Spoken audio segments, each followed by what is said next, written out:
Bonjour, aujourd'hui j'ai le plaisir de vous présenter Mathieu Louvrier qui travaille depuis plusieurs années avec nous comme plasticien à l'atelier des Noyers.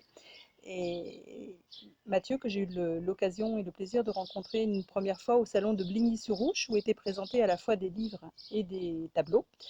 Donc Mathieu, est-ce que tu peux rapidement nous dire qui tu es? Alors, effectivement, nous étions rencontrés sur un salon artistique et salon du livre sur Bligny-sur-Ouche, où je présentais une série de peintures sur des papiers peints. Donc, sur des papiers peints fleuris, j'avais représenter des personnages fantastiques, des faunes, sirènes, un centaure, enfin des personnages un peu fantomatiques qui apparaissaient en transparence sur le motif du papier peint. Voilà, donc moi mon travail par rapport à ça, il est varié autant dans les supports, comme le papier peint, que dans les médiums. En fait, je me définis pas forcément par un médium, même si c'est vrai que ma principale pratique, c'est la peinture et l'illustration. Et je pourrais me définir comme plasticien, étant donné un peu la diversité de mes approches. Voilà. Et est-ce que tu peux nous parler des livres que tu as publiés à l'Atelier des Loyers et nous expliquer comment tu travailles? Donc Ouais, peut-être en commençant par Âme Papier qui est ta première collaboration. tout à fait. Donc l'idée d'Âme Papier, en collaboration avec Alan Ryan, l'image a été première et le texte est venu en fonction des images. Voilà, donc c'était un petit peu à rebours de ce qui peut se faire dans ce genre de travail. Est-ce que tu peux nous parler des liens particuliers que tu entretiens avec les auteurs et avec leur univers dans tes formes de collaboration? C'est la résonance de ce texte qui va m'inciter à aller dans telle ou telle direction. C'est-à-dire que ça va être un tremplin pour moi de création. Le contenu du texte et l'émotion qu'il suscite va vraiment m'impulser des couleurs, des images, des formes, des concepts, enfin voilà. Est-ce que tu peux, de cette façon-là, faire le rapport entre la manière dont tu as travaillé pour À la recherche du mot perdu, texte de Colette Andriot, Oui, et pour le texte qui va sortir là tout bientôt, de Pour la lumière dans l'espace de Eva Maria Berg? les textes de Colette et d'Eva Maria Berg, je pense, ont un point commun qui, pour moi, ont une dimension existentielle et qui, du coup, ont résonné de manière comment dire, très profonde chez moi et qui m'ont impulsé un petit peu l'envie d'aller chercher dans des émotions très intimes et très fortes. Voilà. Et est-ce que c'est cette émotion-là qui fait que tu choisis tel médium ou telle technique Tout à euh, fait. pour, euh, C'est pour la, mettre en image le texte qui c'est t'est la, confié?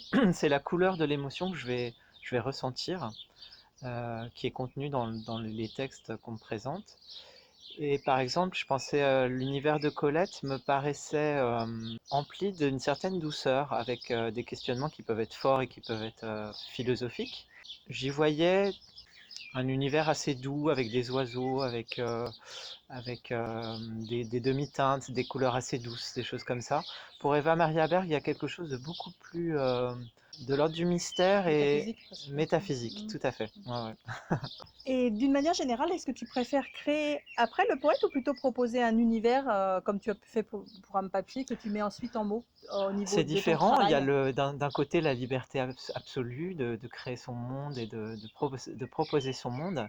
Quand le texte est premier, on sort de soi, on rencontre l'autre, quoi. Et je trouve que cette rencontre euh, fait sortir de soi et permet justement de trouver aussi des choses qu'on n'aurait jamais pensé faire avant. Voilà. Mhm. Donc quelque part, ça veut dire que pour toi, le texte, quand il est premier, est à la fois une contrainte, mais aussi une ouverture qui ouvre le chemin vers. Pour moi, c'est surtout une ouverture. C'est Ok. surtout une ouverture. Lorsque nous avons échangé ensemble sur Pour la lumière dans l'espace, Oui, tu m'as évoqué ton rapport à la musique. Enfin, quand on a essayé de discuter ensemble sur la façon dont on allait pouvoir présenter l'ouvrage ouais. au public, Mhm. tu m'as dit oui, pour t'aider pour la petite histoire ou pour le Mhm. storytelling du bouquin, tu pourras Ouais. raconter la musique Oui, oui, qui oui. m'a inspiré ou qui Ouais. m'a porté. Tu Mhm. nous en dis quelques mots?